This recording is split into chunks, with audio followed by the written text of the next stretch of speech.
Maka kita lanjutkan dengan membaca lanjutan dari kitab Riyadhus Shalihin.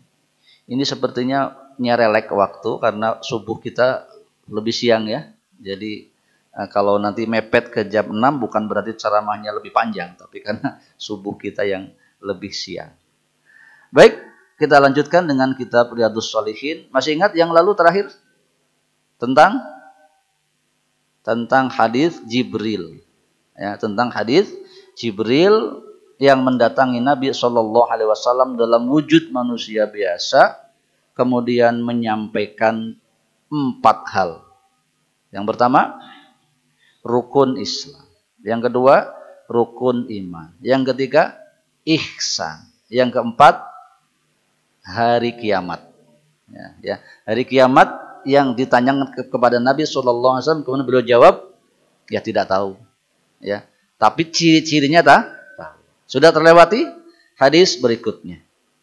Supaya hangat kita baca. Setelah saya, bapak-bapak silakan ngikut kepada apa yang tertulis di screen ini. Baik, setelah saya.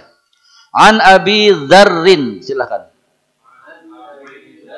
Jundub bin Junadata. Iya. Wa Abi Abdirrahmani Mu'adz bin Jabal radhiyallahu anhuma an Rasulillah sallallahu alaihi wasallam qala. Nah, itu prolognya.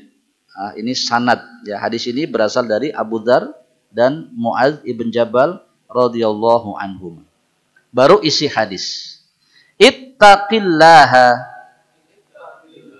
haitsu ma kunta wa atbi'is sayyi'atal hasanata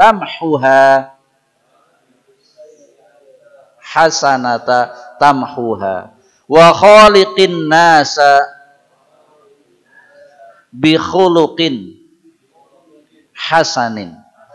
Ya, rawahut Tirmidzi. Baik, itu konten hadisnya. Kita ulang atau langsung kepada penjelasannya.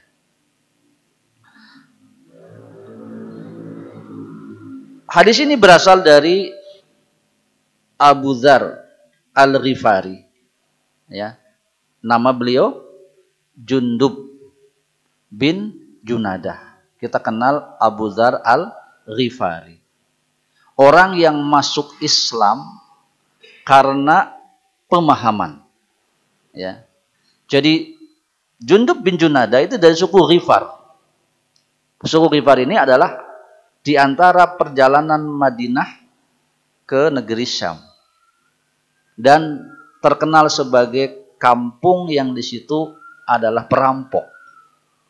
Maka bisa dikatakan sahabat Abu Dzar Al-Ghifari adalah pensiunan preman atau preman pensiun begitu ya. Yang jadi baik. Mendengar di Mekah ada orang yang ngaku nabi. Kemudian diutuslah adiknya ke Mekah.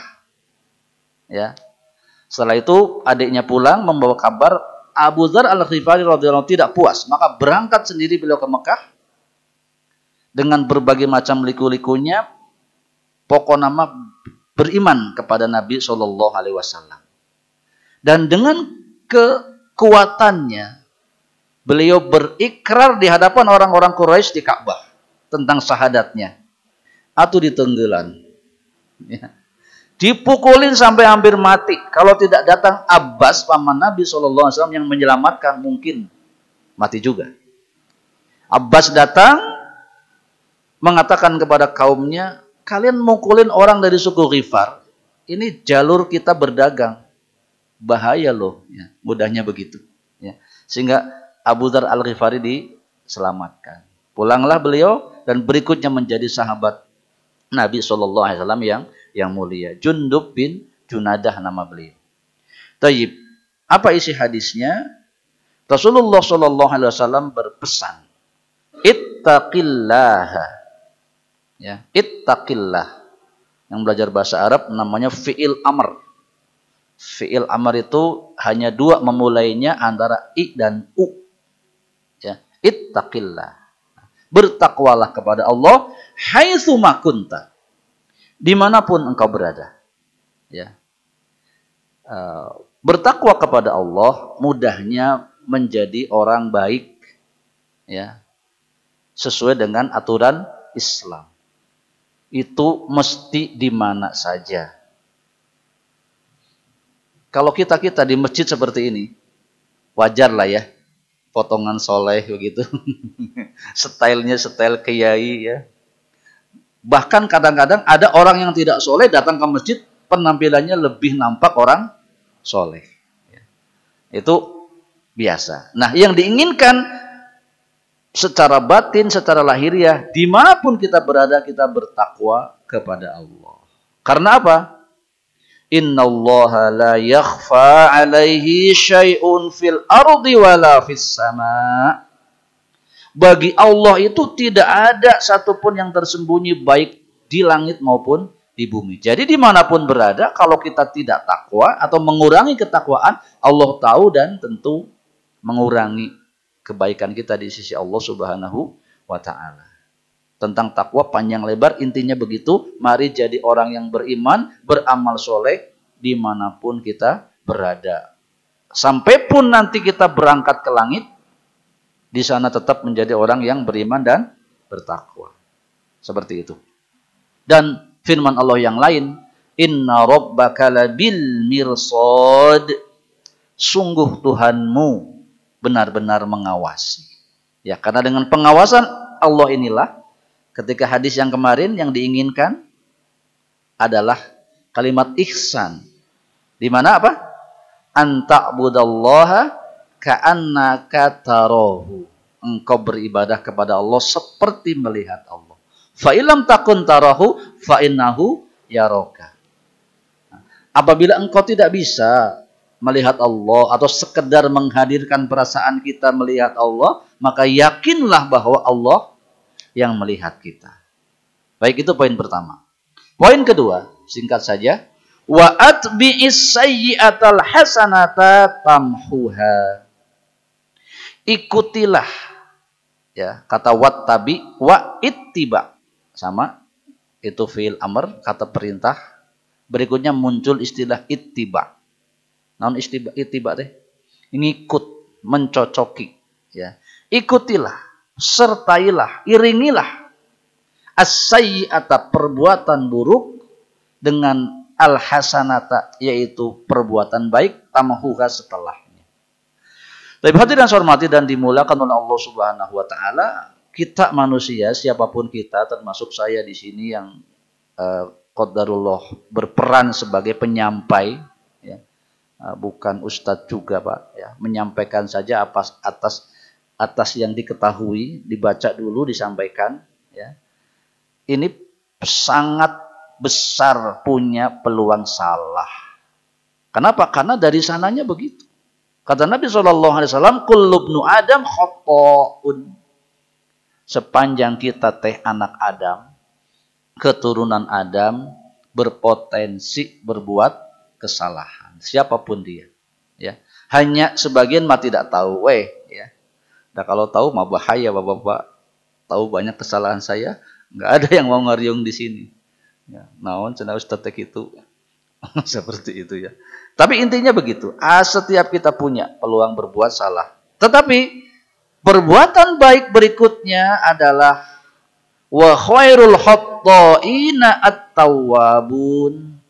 Sebaik-baik orang yang berbuat salah adalah yang bertaubat. Maka contoh pertama mengiringi kesalahan dengan kebaikan, ya, adalah bertaubat. Ya.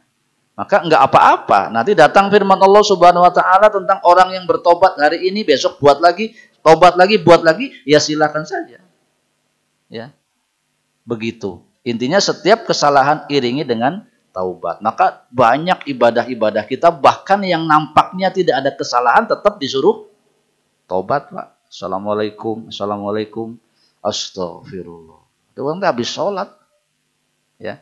Maka kalau orang yang mengikat ini hadis ini? Oh mungkin saja pada saat sholat kita ada kelalaian. Dan umumnya kan begitu ya. Kita sholat kemana wae pikiran tehnya. Manusia mah begitu. Jadi pantas. Baik, itu yang pertama contoh. Contoh yang kedua, mengiringi keburukan dengan kebaikan adalah seperti diriwayatkan oleh Aisyah radhiyallahu anha, "Idza fatathus sholatu minal laili min waja'in aw ghairihi, shalla min nahari sintai asyrata rakaatan." Ini perbuatan Nabi, ya. Apabila Rasulullah tidak melakukan sholat malam karena satu dan lain hal, misalnya sakit, maka beliau menggantinya pada waktu siang sebanyak 12 rakaat. Maksudnya sholat duha. Beliau ganti di waktu duha dengan 12 rakaat. Ya. Karena waktu duha, sholat duha itu batas maksimalnya 8. Ya. Tetapi kalau malamnya tidak sholat malam, beliau menambahnya sampai 12. Hadis riwayat Muslim seolah-olah memang menggantikan yang tadi malam. Tidak dilakukan. Ya. Nah, tentu yang dicontohkan ini minimal kita lakukan yang seperti ini. Apabila kita terlewat malam hari tidak sholat tahajud, maka usahakan siang hari sholat duha. Ya, atau sholat-sholat sunnah yang lainnya. Baik, berikutnya. Atau membuang, tanda kutip, menyedekahkan perkara yang membuat kita berbuat tidak baik. Ya. Diriwayatkan Umar bin Khattab radhiyallahu anhu keluar ke perkebunan miliknya, sibuk dengan ngurusin kebun kurmanya, tatkala pulang orang sudah selesai sholat asar. Maka dia berkata, sesungguhnya saya keluar ke perkebunanku dan ketika pulang orang sudah selesai sholat asar. Maka beliau pun menyatakan bahwa kebun kurma itu disedekahkan. Ya. Maksudnya apa? Kadang-kadang kita terlalaikan dengan barang-barang kita. Yang punya motor bagus, dioprek, dicoo, lupa waktu. Itu tuh kalau kejadian begini, itu sedekahkan tuh motor.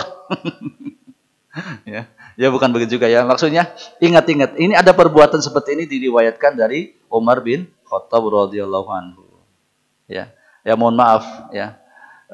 Kita sekarang terbuka ya dengan media, dengan ada banyak pembahasan tentang musik ya. Ada yang mengatakan halal, ada yang mengatakan haram. Tiba-tiba kita faham, oh yang benar nih haram. Kemudian kita ambil pendapat itu. Ya buanglah yang itu tadi. Tip besarnya yang geleger-geleger itu dijual ke di apakah ya. Alat-alat musiknya diprek-prek dan seterusnya.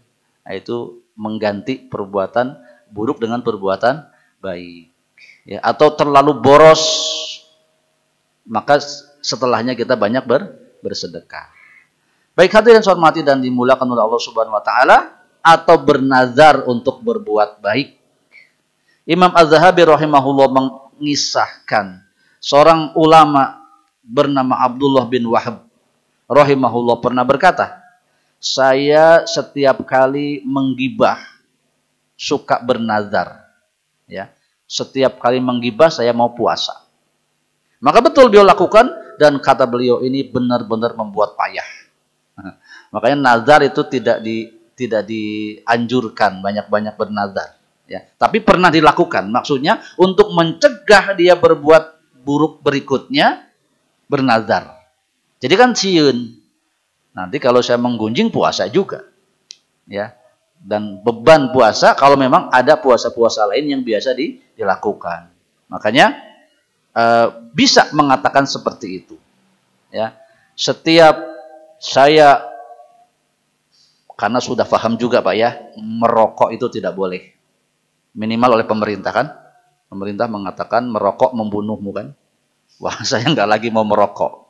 Ya. Dan bertobat, ingin berhenti merokok. Maka pokoknya nanti setiap saya beli rokok dengan jumlah 20.000, saya juga harus infak 20.000. Kan berat Pak. Kan 20.000 hungkul ya kumaha carana ya. Akibatnya beli 10.000 infak 10.000 misalkan. Itu pun sudah membaikkan diri kita. Ya. Tentu pada akhirnya kita berhenti sama sekali. Baik, jadi begitu Nabi menganjurkan kita mengiringi perbuatan buruk dengan perbuatan baik. Maksudnya agar perbuatan buruk minim atau hilang sama sekali. Yang ada kebaikan. Terakhir, Wa khaliqin nasa bi khuluqin hasanin. Dan bergaullah dengan manusia dengan akhlak yang baik. Jadi sebagai umat Islam, makin soleh itu akhlaknya mesti makin baik kepada orang lain. Ya. Dan inilah faktor yang menjadikan manusia paling banyak memasukkan ke dalam surga. Abu Hurairah radhiyallahu anhu berkata, Rasulullah sallallahu alaihi wasallam pernah ditanya ya, tentang perkara apa yang paling banyak memasukkan manusia ke dalam surga. Beliau jawab, taqwallah wa husnul khuluq. Ya, bertakwa kepada Allah dan akhlak yang baik. Dan sebaliknya ditanya tentang perkara yang paling banyak memasukkan manusia ke dalam neraka, beliau jawab, karena mulut, ya, al-fam wal faraj, ya, mulut dan kemaluan. Ya karena akhlak, ya. Biasanya akhlak itu paling mudah dikenali dengan suara, ya, dengan kalimat kata-kata. Maka tentu inilah bab yang harus kita pahami, bahwa mari kita menjadikan diri kita semakin baik, semakin lama keimanan bertambah, ketakwaan bertambah, akhlak pun juga makin baik, sehingga peluang masuk surganya Allah Subhanahu wa taala semakin besar. Ya. Itu tuh jam bener ya, Pak Riki? Salah ya. Saya lihat ke sana kok kayak jam 7 itu. Baik, hadirin yang saya hormati dan dimuliakan oleh Allah Subhanahu wa taala. Jadi itu Bapak-bapak sekalian, satu hadis saja pada hari ini. Saya pikir mau panjang, tetapi ternyata singkat juga. Bahwa Nabi SAW berpesan dalam hadis nomor 61, bab ini adalah bab muraqabah, ya, bab merasa ditatap, dilihat oleh Allah. Dan dengan seperti itu, poin pertama tadi adalah bertakwalah kepada Allah dimanapun berada.